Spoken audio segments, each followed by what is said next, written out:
Good morning once again from St. Peter the Apostle Anglican Church for those live streaming. We continue our series. This is lecture 11. We will be discussing this morning the significant impact and the influence of William the Conqueror on the church in England at this time in the early Middle Ages. So we left off last week where William takes over in England, and there's a very rapid transition from the Anglo-Dutch or Anglo-Saxon rule to an aristocracy, which is made up largely of William's hangers-on. He appoints Thomas of Bayeux, B-A-Y-E-U-X, as the Archbishop of York in A.D. 1068. And remember, we talked last week a little bit about the significance and the interplay between York and Canterbury. And next week, when we start talking about L'Enfant, this comes to a boiling point. So I'm not going to say much about Thomas this morning. We will cover him in pretty detailed manner next week due to his interaction with L'Enfant, who becomes Archbishop of Canterbury in a little while. So William appoints Thomas as the Archbishop of York, and notice again, he's not the Bishop of York, he's the Archbishop of York. And Wulfstan, our good friend Wulfstan, was the only one of the Anglo-Saxon bishops who gains William the Conqueror's confidence. William did have one important advantage, however. He had the Pope's blessing to invade England. From the Pope's point of view, the English church was very corrupt. Additionally, William has some common sense ideas for reforming the church. He may have disposed of most of the Anglo-Saxon bishops, but the men that he brought in from Normandy and the north of France were generally extremely competent. William is very careful to put bishops in the major towns and to align them with the major Norman aristocracy. So here we have an overt and very clear connection with the working alliance between church and state to push through reform in the English church. Now, though this did spell essentially the end of Anglo-Saxon rule, the Anglo-Saxon influence in both England and the church cannot be ignored. Cuthbert of Lindisfarne, Boniface, Bede, bless you, Alcuin, Dunstan are just some of the luminaries that we unfortunately will not be able to cover. But they left a lasting impact, and they had a lasting influence on England, especially the church. They all would eventually play a vital role in defining what the Church of England, as well as the English ethos, would be. So, what I would do if I were you is I would simply look these men up because they had a great impact on the English church and on the English culture. Now, so with William we come to Norman England. And the chief effect of the Norman conquest, for our purposes, was to give new life and vigor to the English church and to bring it more into line with the church on the continent. And remember, and I'll say this again at the outset and probably repeat this ad infinitum, when we talk about Anglicanism 101 and what is Anglicanism, for our purposes, we are not giving an expansive or comprehensive overview of the English church or English history. We're looking at what the influences were and how those influences defined how we understand Anglicanism versus one extreme or the other. Anglicanism was always this, or Anglicanism was always that, and usually it's always, well, Anglicanism was always influenced by Rome. It was always Roman Catholic up until Henry, and the point of this is to dispel some of this, because that is simply not true. So we get to the Norman influence. Now, for years, the English church had been showing signs of decline. We saw some of that with our good friend Edward the Confessor. Edward the Confessor's reign and the open invitation to his Norman friends to come to England divided the English church, leaving it internally weak. The church then desperately was in need of reform. Now, here is where William fancied himself in relation to the English church. He considered himself a church reformer. During his life in Normandy, William watched as Europe was experiencing considerable reforms on the continent, most of which William was in sympathy. However, there was one specific aspect of such reforms of church polity with which William was not prepared to support. He would not allow the Pope to interfere with what he believed was the king's lawful business. And if you're taking notes or if you're following along, put an asterisk by that, underline it, put a star by it, because that is the first truly significant identifying element of the English church and what would become the English mindset. And you'll see how that plays out later. From AD 1046, there had been a significant increase in papal claims, especially throughout Europe. And both Alexander II and Gregory VII, our friend, the Archdeacon of Rome, Hildebrand, who became Gregory II, assumed, and you know what happens when you assume, they assumed that William would give deference to their wishes as William ruled England. After all, they gave him their support when he invaded England. Oh, no, mon ami. Not so, said William.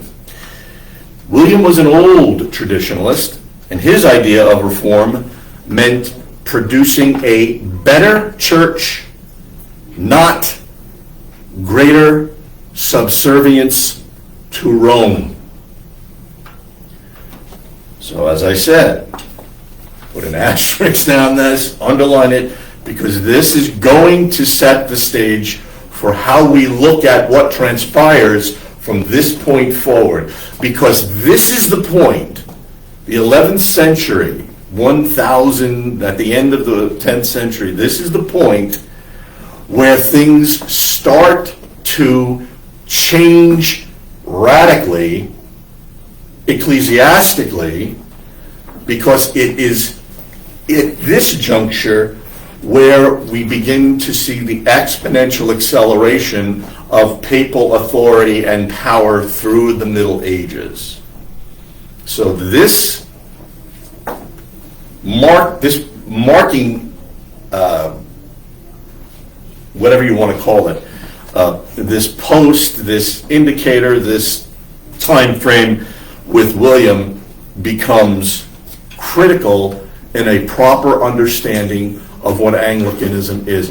If you do not get this, and I have to say, I listen to people that are supposed to be experts, and they simply gloss over this, you're not going to understand what's going on with Anglicanism. You're going to fall into one of these categories. You're going to fall into this category that, well, Anglicanism is just Roman, or Anglicanism is evangelical. That's a mistake. That is a false understanding historically and theologically of what is taking place. And from what I see, it always revolves around giving William short shrift. They just don't really see what is going on with William. But anyway, now that I've beaten that horse. William consequently made it quite clear from the very start, and listen very carefully, he was the head of the Church of England. Now, if you follow anything in English history, you should understand that when we start talking about a political ruler as the head of a church, this is generally referred to as the beginning or the nascent form of Erastianism, where the state rules the church. So William said he was the head of the Church of England. William said that he would be the one to nominate bishops and abbots and invest them with ring and staff. He would be the one to convene church councils. He expected all in his kingdom, laymen and churchmen alike, to respect his wishes as king. And note this, he refused to allow any foreign interference with his sovereignty. Now, if you pause for just a second and you see this as a paradigm for English royalty moving forward, you can see how what takes place in Great Britain basically becomes a yo-yo or a pendulum. Because what the country and what the church look like depend upon what? Who's the king? Who the king is. So on the one hand, you may have, or queen, on the one hand, you may have Mary, who decides to kill everybody that disagrees with her. Or on the other hand, you may have Edward the Sixth, who is the child king and gets ruled by his counselors. So it's not as clear-cut as everybody wants to make it out to be. Regardless of William's position in England, papal power and authority was increasing, as I said, especially on the continent.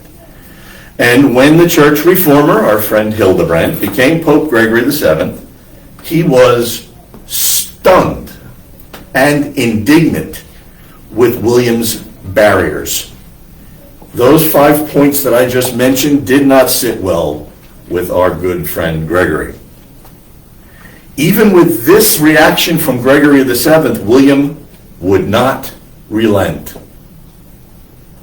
He did allow his subjects to appeal to Rome for advice, but he staunchly resisted any attempted papal interference unilaterally in English affairs. Gregory, seeing this, literally pleaded with William, in vain, to soften his stance. And he said to William, giving him this ominous warning of the terrible consequences of disobedience to the Holy See.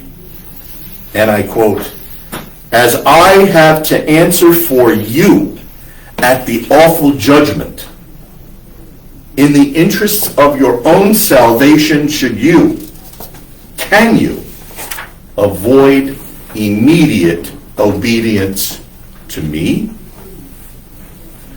But William was not about to submit to what he regarded as newfangled ideas.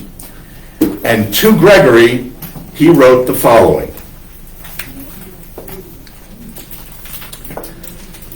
"William, by the grace of God, the renowned King of the English and Duke of the Normans, sends greetings of friendship to Gregory, the most noble shepherd of the Holy Church. Your legate, Hubert, came to me as your representative, Holy Father, and he ordered me to do fealty to you and to your successors, and to think better of my decision about the money which my predecessors were accustomed to send to the Roman Church.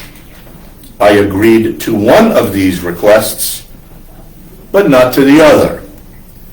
I refuse to do fealty, and I will not do it, for I did not promise it, nor do I find that my predecessors did fealty to yours. As to the money, It has been carelessly collected for almost 3 years during the time that I was in Gaul. Now that I have returned to my kingdom, notice, my kingdom, by the mercy of God, what has been collected is being sent by the aforesaid legate, and the remainder will be dispatched when opportunity is offered by the legate of Lanfranc, our trusty archbishop. This was written after Lanfranc became the Archbishop of Canterbury. This was in 1075. Lanfranc became the Archbishop in 1070. We'll get to him next week.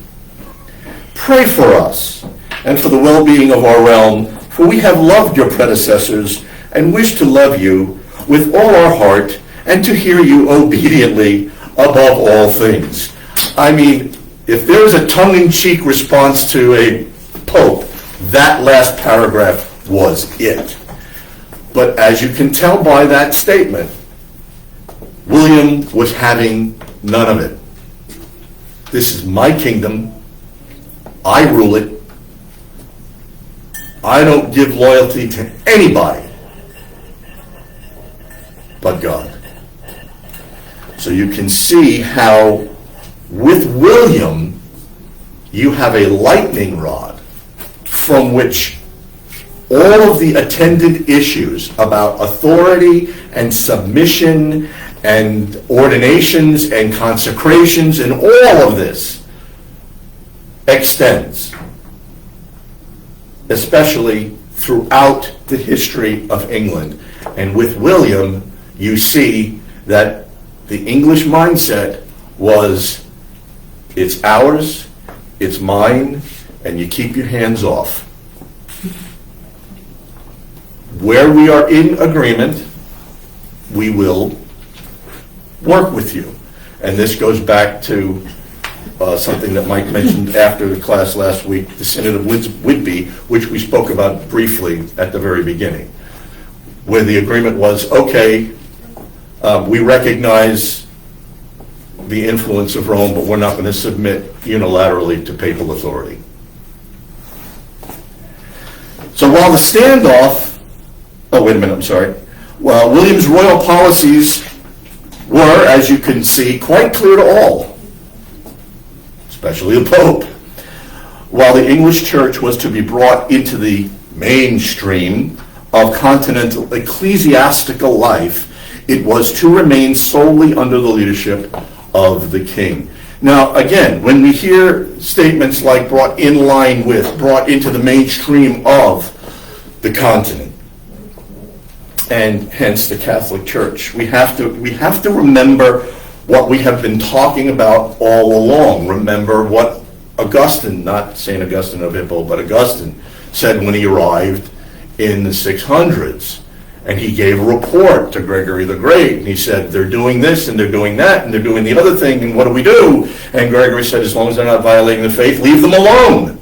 And that became the British model. We're going to do what we're going to do. We'll pay you deference to a certain degree. You've been around a long time, so have we, but we'll be respectful. But don't expect us to kowtow. So while the standoff between king and pope was occurring, the remaining English prelates were gradually being replaced by Normans, men William knew and trusted. So now he's consolidating his power. He's consolidating his ideology. Though they were already Norman protégés of Edward the Confessor, as English bishops at the time of William's conquest, the Archbishopric of Canterbury was occupied by the usurper Stigand, S-T-I-G-A-N-D, remember? And additionally, there were still a number of sees, other bishoprics, held by English bishops, and William quickly made arrangements for the deposition or the deposing of all of those who he believed were likely to be troublesome. So now he's cleaning house. First thing he does is he calls the Council of Winchester in AD 1070. And he deposes Stigand. Next, Leofwine, Leofwine, W-I-N-E, Leofwine of Lichfield, resigned, as well as two other bishops who lost their sees. This essentially broke the back of the indigenous English Anglo-Saxon party and their representative clergy. So now we're looking primarily at French. We're looking at Norman influence in Great Britain. And by the time William was done, there was only one English bishop that remained. The only one whom William had grown to trust, our friend, the Bishop of Worcester, Wulfstan. This course of events opened the door to England, open borders, everybody, and led to a large influx of Norman church leaders. Most notably prominent was Lanfranc, the abbot of Caen, C-A-E-N, who was made Archbishop of Canterbury by William in AD 1070. This overhaul of the English culture led to, number one, pay attention because this is amazing, something that we don't hear very often. The English language in Great Britain went underground for 300 years. Nobody spoke English openly. Can you imagine having a conversation with a Brit today? Guess what? Those French people that you think are so snooty, that's all you spoke for 300 years. English art and architecture was replaced by continental styles, and no Englishman had the slightest hope. He didn't have a snowball's chance in a microwave of getting a promotion for decades. Now, you'll look at that handout that I left you on the table. The most immediate effect of this situation on the English church was manifested in church architecture. Normans loved to build, and they pulled down the majority of Saxon churches, replacing them with Norman church design. And if you look at that handout that I gave you, you'll see on the left is what the Anglo-Saxon parishes look like. And notice the difference on the right. I believe, I'm almost confident that that is the cathedral at Durham.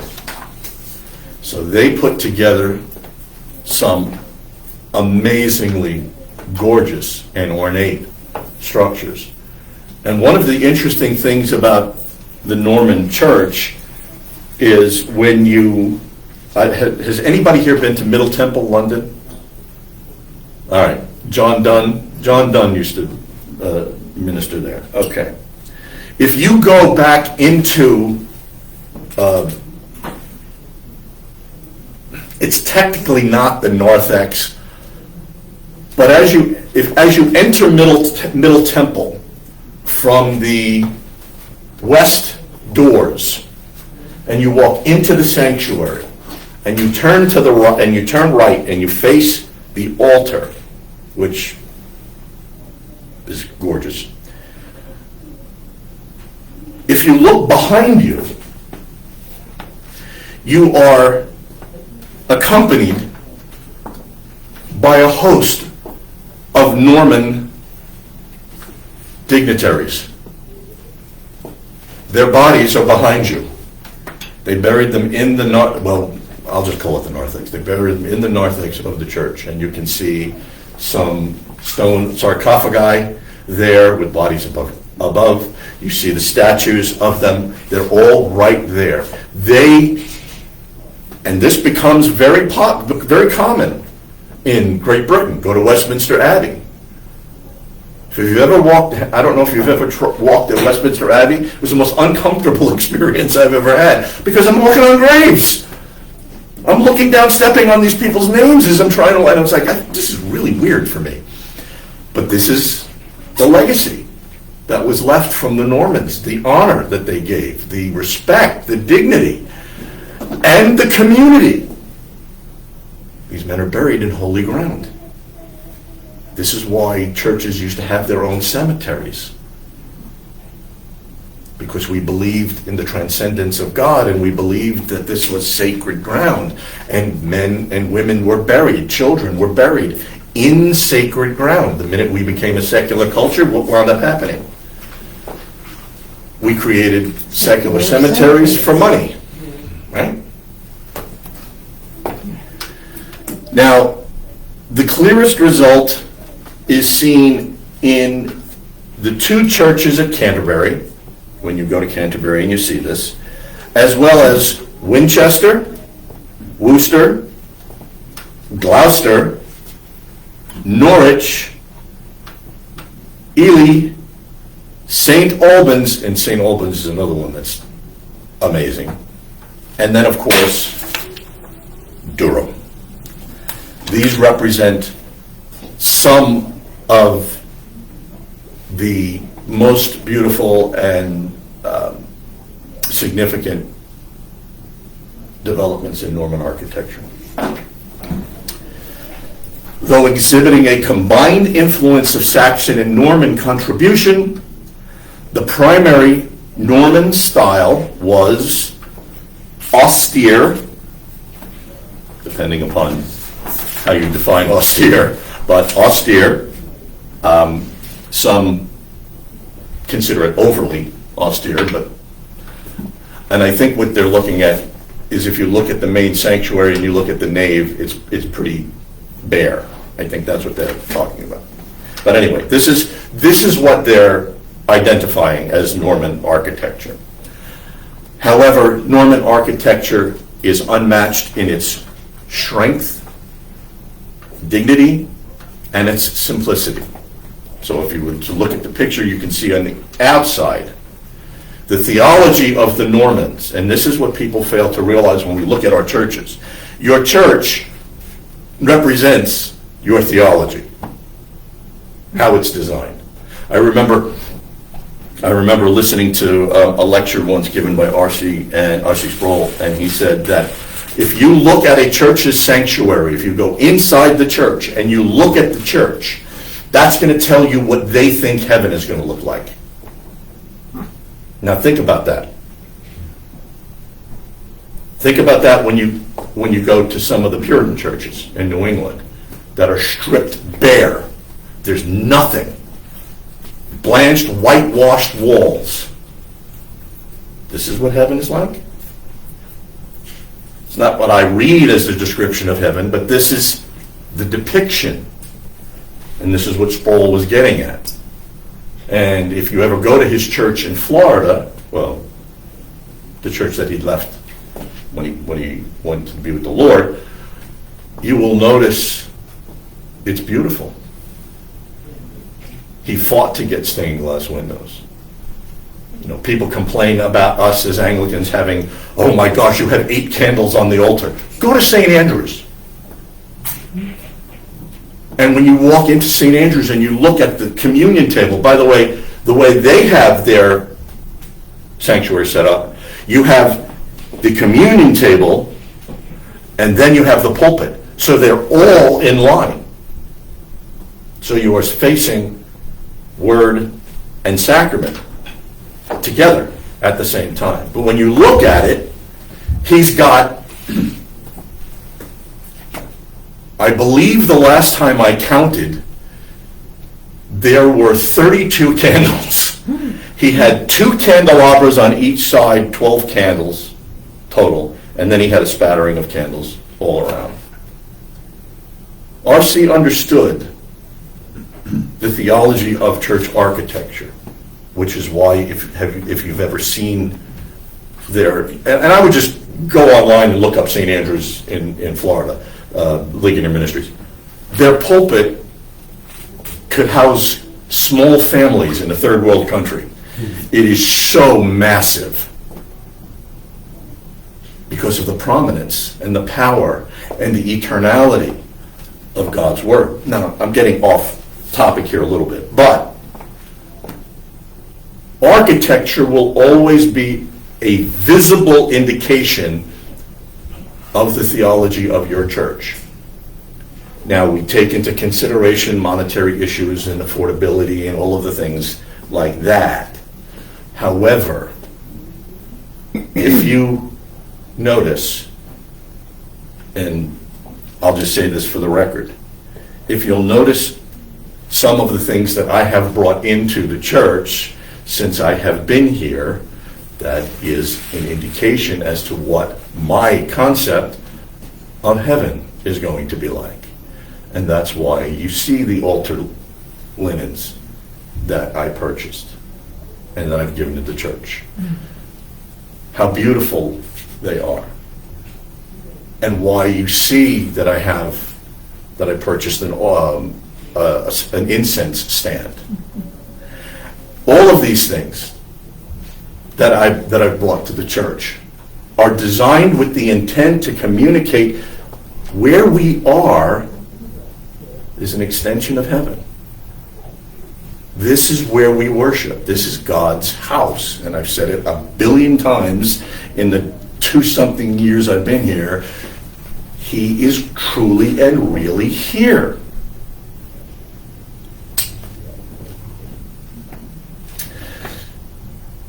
So, when we look at William and we look at the Norman influence, we can see that under William's leadership, the Church of England increased greatly in strength, both in numbers, in independence, and in presence. Now, I'm going to stop here because the next section is where we deal with Lanfranc and somebody that we all should know, our good friend, St. Anselm.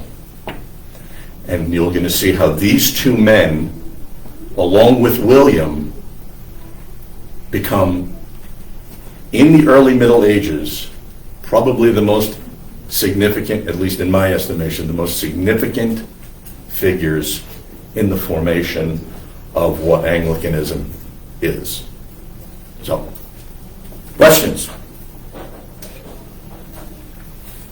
It's interesting to note that Gregory was not, Innocent was what, another 200 years down the road, correct? Well, which one? Innocent the Third. Yeah, that was 1215. That's right. Fourth Lateran Council.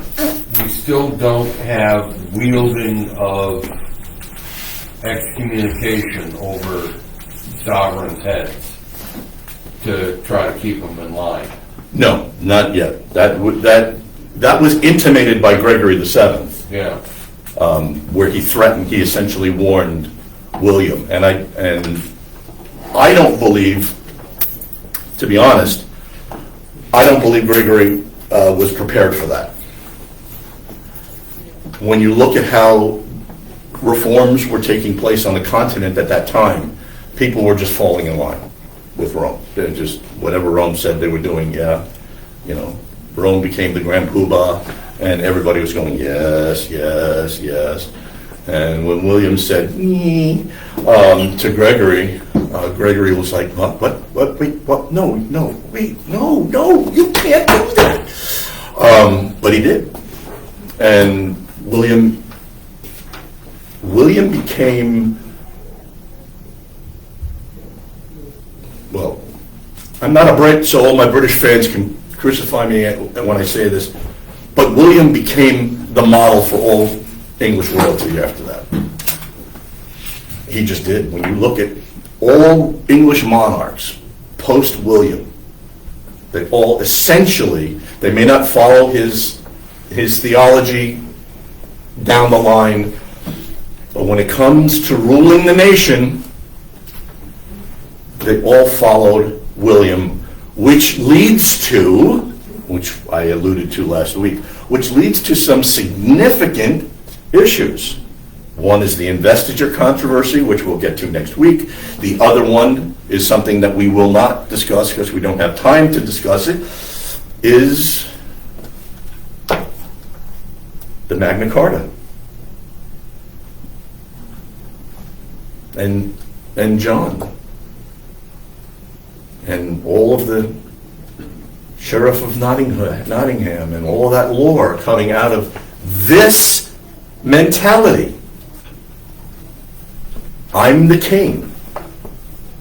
Everybody else, suck it up, buttercup, because what I say goes. And in 200 years, this is going to be a problem for British earls and peasants. The laity, if you will. They want to take a stand. Now, I wish we had time to talk about the Magna Carta and its influence, but you can see this moving in a secular sense in that direction. Religiously, we have the Fourth Lateran Council, which, even though it's not directly a British issue per se, it does affect the British Church because of the far-reaching implications of the Fourth Lateran Council, and we'll get to that in a couple of weeks. But yeah, that was implied by Gregory's threat, and he was completely caught with his pants down when William said, "Go pound sand." I'm liking the Brits more all the time. There's a strain within the British DNA, and I said this, I think, at the very outset, where the English are like, yes, we'll listen to anything you have to say. We really appreciate all your influence. We absolutely adore the fact that you're taking interest in us. And then they leave and they go, get the hell out of my country. And that's the Brits. We're going to do, we'll be polite, we'll be courteous, and when you turn your back, we're going to trash you up one side and down the other because we could care less. We don't care. We're going to do what we're going to do. It very much becomes relationships of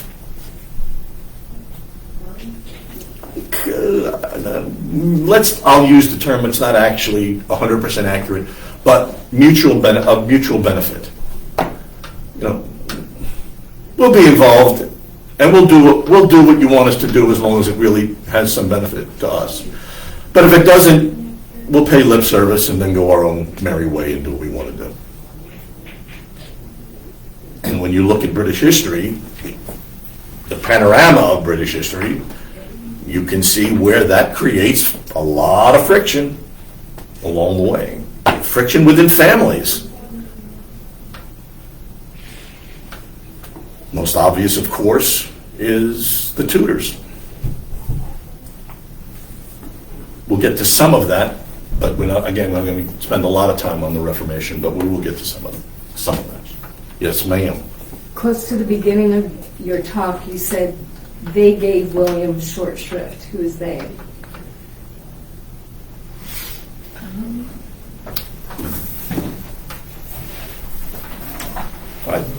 They gave me, or William gave them short shrift?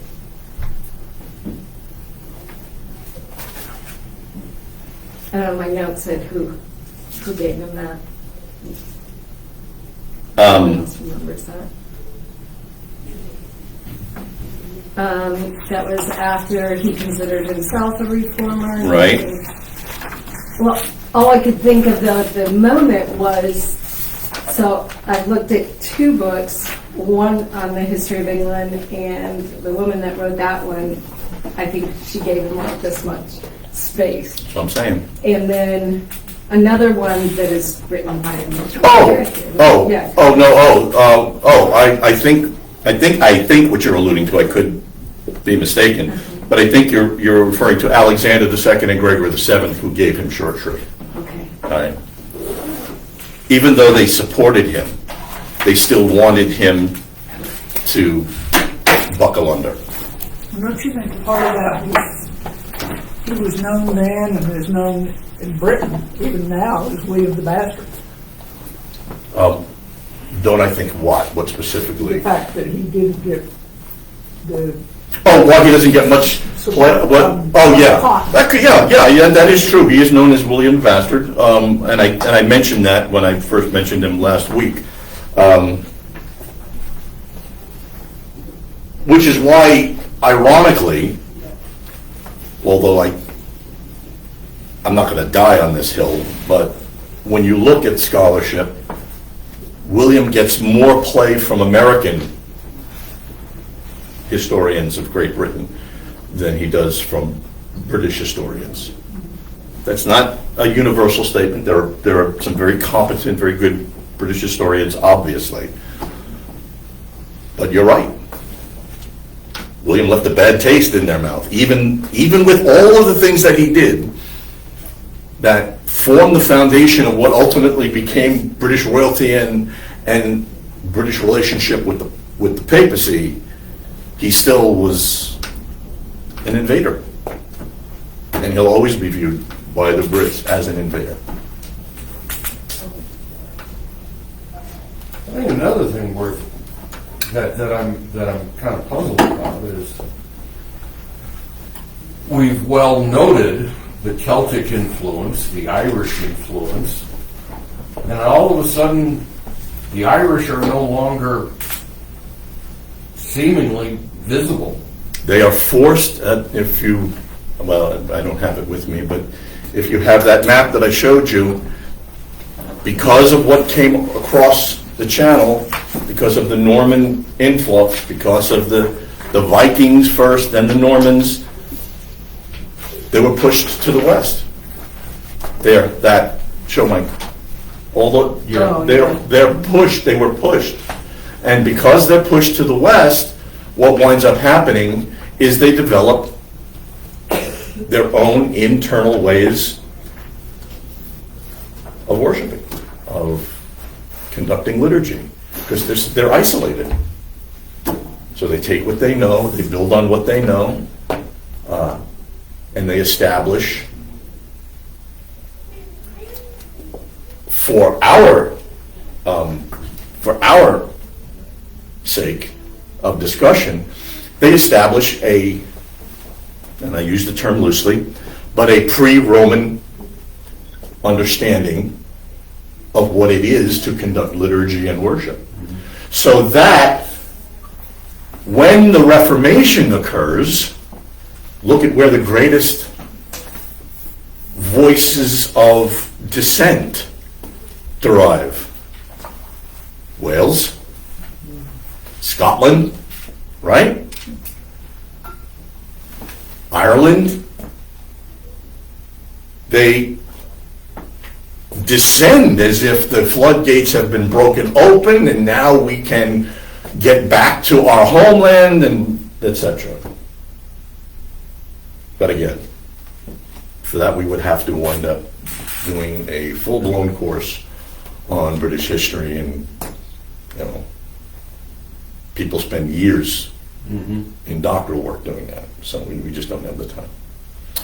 Okay, so next week I'm going to stop because we need to get up for morning prayer, but next week we'll touch on Lanfranc, we'll touch on Anselm, and we'll briefly introduce the setting that leads up to Innocent III and the Fourth Lateran Council, which bears a tremendous influence and impact on Roman theology to this day.